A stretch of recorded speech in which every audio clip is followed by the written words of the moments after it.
Our calendars, though, are a perfect picture of our actual time that we have.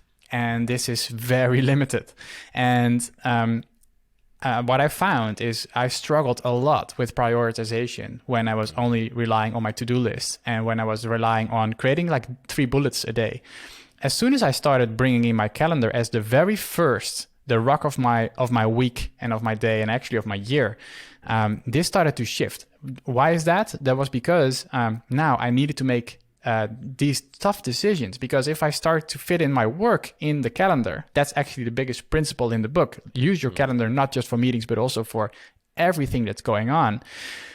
People will say to me, Rick, I try to do this. I cannot possibly fit everything in that I've committed myself to. And then I said, okay, this is exactly why you do this exercise, because now you feel upfront. You have this upfront notion that you are overbooked, which what happens to a lot of people is that they have this notice after the fact, when it's too late, when they made the promises and couldn't stick to them, right? Yep. You want this signal upfront. So that's why it's so nice to have your calendar drive that decision making. So here's an example of how I apply this principle. And this, by the way, works the same with money. You know, I'm a guy who teaches old-fashioned budgeting. And the reason why most people's budgets fail is they don't put everything in the budget. They're optimistic. They look, okay, here's my house payment, here's my car payment, here's electricity, here's gas, and they have their big numbers. But when you look at your expenses and cash and your transactions, it's, oh yeah, I'm buying coffee here, I'm doing this here, I have this over here, I went to a flea market, and it's all the other stuff that's not accounted for. So the budget is kind of a hope. I didn't realize. So I've taught this budgeting, and I've done very well economically, because I would live within my means, I would create a surplus, I would invest the surplus, and the surplus over the years has turned into a fortune.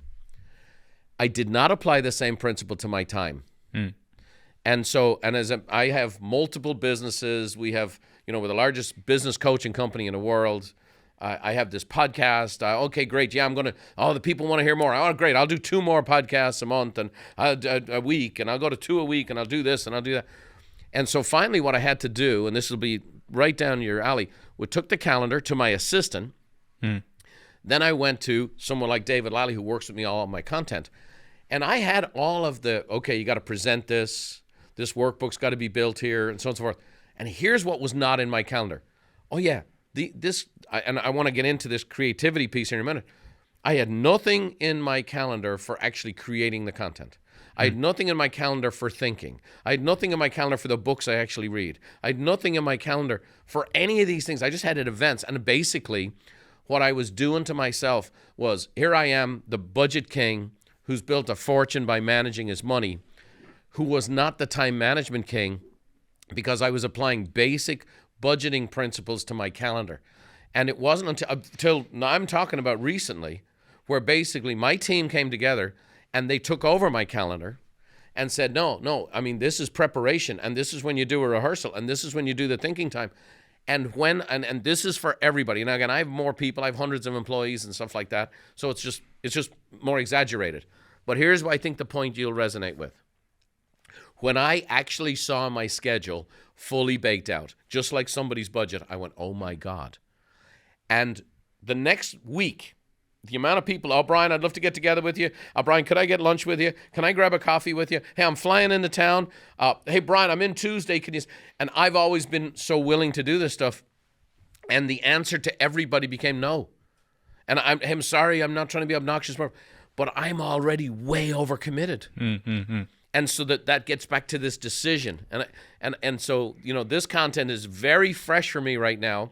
And I've been working, like I said, I've been there with Stephen Covey years, okay?